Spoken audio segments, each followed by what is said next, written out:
ناظرین، آپ دیکھ رہے ہیں اس وقت DHR نیوز اور میں ہوں محمد وسیم اوان۔ آج بلدیہ ٹاؤن یہاں 8 نمبر پر جماعت اسلامی کی طرف سے کے الیکٹرک کے خلاف غیر اعلانیہ لوڈ شیڈنگ اور اوور بلنگ کے خلاف یہاں احتجاجی مظاہرہ کیا گیا ہے، جس میں آج ہمارے ساتھ ضلع غربی کے رہنما جماعت اسلامی کے موجود ہیں۔ آئیے ہم ان سے جاننا چاہتے ہیں کہ یہ احتجاج کس لیے تھا اور آپ کے کیا مطالبات ہیں۔ السلام علیکم۔ وعلیکم السلام ورحمۃ اللہ وبرکاتہ۔ بہت بہت شکریہ۔ آج ہم یہاں پر کے الیکٹرک کے بلدیہ آفس IBC پر موجود ہیں۔ گزشتہ کئی دنوں سے بلدیہ ٹاؤن کی صورتحال یہ ہے کہ 14 گھنٹے سے 16 گھنٹے تک کی لوڈ شیڈنگ ہے۔ اعلانیہ لوڈ شیڈنگ کے ساتھ غیر اعلانیہ لوڈ شیڈنگ ہے۔ بلدیہ ٹاؤن کی کچھ UCs جو ہیں وہ سمارٹ لاک ڈاؤن کا شکار ہیں، اور اس میں صورتحال یہ ہے کہ کچھ ایسے مریض ہیں کہ جو ہوم آئسولیشن کا شکار ہیں، لیکن کے الیکٹرک اس وقت اس وبا کو پھیلانے کا مجرم بنا ہوا ہے۔ ان علاقوں میں بھی لوڈ شیڈنگ ہو رہی ہے۔ کس طرح ایک بیمار عام انسان جو ہے وہ ہوم آئسولیشن اختیار کر سکتا ہے جب اس کے بعد بجلی نہیں ہوگی؟ بجلی نہیں ہے تو پانی بھی نہیں ہے۔ اس لیے پورا بلدیہ سراپا احتجاج ہے۔ ہماری حکام سے ملاقاتیں ہوئی ہیں، ہمارے وفد وہاں گئے ہیں، ملاقات کی ہیں سردار ہمایوں صغیر صاحب سے، مشتاق زرار صاحب سے، لیکن کوئی لائے عمل یہ دینے کو تیار نہیں ہے۔ اس لیے ہم نے احتجاجاً آج ایک ٹوکن مظاہرہ کیا ہے، اور ہمیں اتنی امید نہیں تھی، لیکن جس حساب سے سینکڑوں نہیں ہزاروں کی تعداد میں لوگ یہاں پر موجود تھے، ان کا غم و غصہ دیکھنے کے قابل تھا۔ ان کا اشتعال یہ تھا کہ وہ اندر جانا چاہتے تھے، لیکن ہم نے پرامن احتجاج کی کال دی تھی، اس لیے ہم نے ان سے پرامن رہنے کی اپیل کی۔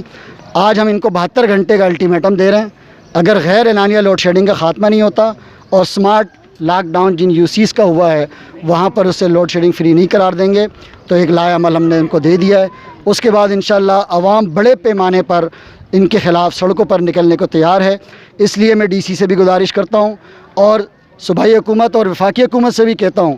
وفاق کہتا ہے کہ ہمارا کام نہیں ہے، لیکن نیپرا جو ہے وفاق کا ادارہ ہے، اور وہ کے الیکٹرک کو سپورٹ کرتا ہے بجائے اس کے کہ وہ ہماری شکایت سنیں، ہمارے خلاف ہماری جو ان کے خلاف درخواستیں ہیں اس کو سنیں۔ اس لیے ہم سمجھتے ہیں کہ وفاق بھی مجرم ہے کہ جو ایک طرف ان کو 26 ارب کی سبسڈی دے رہا ہے اور پھر بھی اوور بلنگ ہو رہی ہے، بل زیادہ ہیں، عوام پریشان ہیں۔ اس لیے یہ جو لاتوں کے بھوت ہیں یہ باتوں کی بات نہیں سمجھتے ہیں۔ اس لیے انشاءاللہ ہم کے الیکٹرک کے خلاف عوام کے ساتھ ہیں، عوام کا ساتھ دیں گے، اس جد و جہد کا عنوان بنیں گے، مذاکرات بھی کریں گے، رابطے بھی ہوں گے۔ جماعت اسلامی اس شہر کا مقدمہ حافظ نعیم الرحمان صاحب بہت اچھے طریقے سے لڑ رہے ہیں۔ ہماری پٹیشن سپریم کورٹ میں موجود ہے، ہائی کورٹ میں ہم موجود ہیں، نیپرا میں ہماری درخواستیں موجود ہیں، اور یہ جد و جہد کی ہم علامت ہیں، اور انشاءاللہ ایک دن آئے گا کہ ان کو ہم لگام ڈالیں گے۔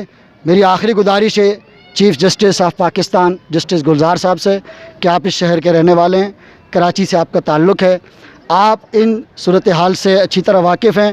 میں آپ کا شکریہ ادا کرتا ہوں کہ آپ نے حافظ نعیم الرحمان صاحب کے احتجاج کے بعد نوٹس لیا اور اس بات کا پوچھا کہ لوڈ شیڈنگ کیوں ہو رہی ہے۔ دکانیں شام کو بند ہیں، مارکیٹ بند ہے، تعلیمی ادارے بند ہیں۔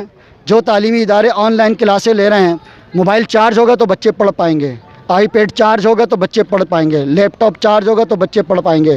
اس لیے تعلیم کا نظام تباہ و برباد کر دیا ہے۔ ہر جرم جو ہے اس کا لنک اگر بنتا ہے تو وہ کے الیکٹرک سے بنتا ہے۔ اس کی بدماشی کی وجہ سے لوگ گھروں سے نکل رہے ہیں، اس کی بدماشی کی وجہ سے مین سپلائی بند ہو جاتی ہے، پانی نہیں مل رہا۔ اس لیے آج ہم بلدیہ ٹاؤن میں موجود ہیں۔ ہم اس سے آگے بھی شہر کراچی میں جو امیر جماعت اسلامی کراچی حافظ نعیم الرحمان صاحب نے احتجاج کی کال کا دیا ہوا ہے، ہم انتظار کر رہے ہیں۔ ہم تمام SOPs کا خیال رکھ رہے ہیں۔ اگر ایسا نہیں ہوا پھر SOPs کو بالائے طاق رکھتے ہوئے کے الیکٹرک کے خلاف ہر وہ قدم ہم اٹھائیں گے جسے ہم بہتر سمجھیں گے۔ بہت شکریہ۔ جی عثمان صاحب، آپ کیا کہنا چاہیں گے؟ بسم اللہ الرحمن الرحیم۔ سب سے پہلے میں آپ کا شکریہ ادا کروں گا کہ آپ اس مظاہرے میں آئے اور ہماری آواز کو جو ہے عوام تک پہنچانے کا سبب بنے۔ بلدیہ ٹاؤن جو کہ پسماندہ علاقہ ہے، لاکھوں کی آبادی ہے یہاں پر، اور گزشتہ 4-5 مہینوں سے جو ہے ہم کرونا وائرس کی وجہ سے متاثر ہیں، لوگ بے روزگار ہیں، گھروں کے اندر بند ہیں، بعض جگہوں پر اسمارٹ لاک ڈاؤن ہے، لیکن اس سب کے باوجود یہ آپ دیکھ سکتے ہیں کہ میرے پاس سینکڑوں کی تعداد میں بل ہیں جو لوگوں نے ہمارے دفاتر میں، پبلک ایڈ کے دفاتر میں جماعت اسلامی کے ذمہ داران تک پہنچائے ہیں، اور ایسا ایک انبار کاروبار ہے بلوں کا کہ جو اوور بلنگ کی جا رہی ہے، بند دکان پر ہزاروں کا بل، بند اسکول پر ہزاروں کا بل. یہ ایک بھائی ہیں، ان کا بل جو ہے چند ہزار روپے آیا لیکن ان کی تار کاٹ کے لے کے چلے گئے. جی 1,500 روپے وہ بھی پے کیا ہوا ہے، اس کے باوجود وہ کاٹ کے لے گئے. حالانکہ سپریم کورٹ کا اور بلکہ نیپرا کا واضح طور پر کے الیکٹرک کو یہ حکم ہے کہ وہ بجلی نہیں کاٹے گا، وہ بجلی نہیں کاٹ سکتا، لیکن اس کے باوجود ان کے بدماش آتے ہیں. انہوں نے بدماشوں کو ہائر کیا ہوا ہے، مختلف پارٹیوں کے ٹارگٹ کلرز آج یہاں پیڈ ان کے ملازم ہیں اور وہ بدماشیاں کرتے ہیں. ریاست ان کا ساتھ دے رہی ہے. میں وزیر اعظم صاحب سے کہوں گا کہ آپ نے تبدیلی کا نعرہ لگایا، لیکن آپ کی تبدیلی ہواؤں میں اس وقت تحلیل ہو گئی کہ جب آپ نے کے الیکٹرک کے عالمی چور کو اپنی جو ہے وہ میڈیا ٹیم کا حصہ بنایا، اپنے اجلاسوں میں بٹھایا. لندن اور دبئی کی عدالتوں سے سزا یافتہ یہ شخص، اس سے کے الیکٹرک واپس لیا جائے اور اسے سرکاری تحویل میں دیا جائے. بلدیہ ٹاؤن کی عوام احتجاج کر رہی ہے اور جس طرح امیر صاحب نے بتایا کہ یہ ہمارا پہلا احتجاج ہے، آخری نہیں. ہم ہر حد تک آگے جانے کو انشاءاللہ تیار ہیں اور جائیں گے. آج ہمیں ایک بہت دکھ بھری خبر ہمیں یہ بھی ملی کہ یقیناً ایک بہت بڑی شخصیت جناب منور حسن صاحب فوت ہو گئے. تو آپ ان کے حوالے سے ان کا جنازہ کب ہے اور جو ہے آگے کا کیا صورتحال ہے؟ انا للہ و انا الیہ راجعون. محترم جناب سید منور حسن صاحب، سابق امیر جماعت اسلامی پاکستان، اس شہر کراچی کے وہ باشندے تھے. جماعت اسلامی کراچی کے امیر رہے، مرکزی ذمہ داریوں پر رہے، ڈائریکٹر رہے ریسرچ ادارے کے. آج ہم سے رخصت ہو چکے ہیں.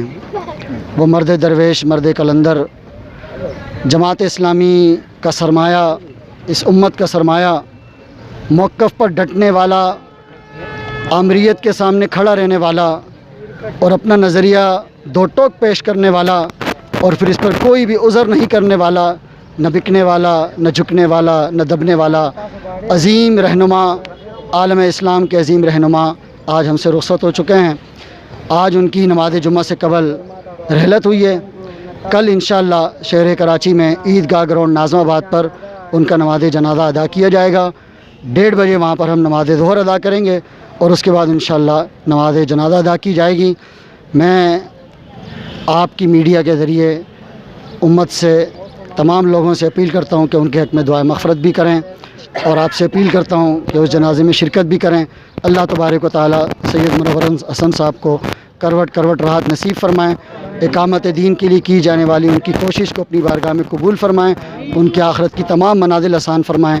ہم سب کو بھی آخرت کا دن یاد رکھنے اور اس کی تیاری کرنے کی توفیق عطا فرمائیں. بہت بہت شکریہ. اللہ تعالیٰ آپ سب کو جزائے خیر دے.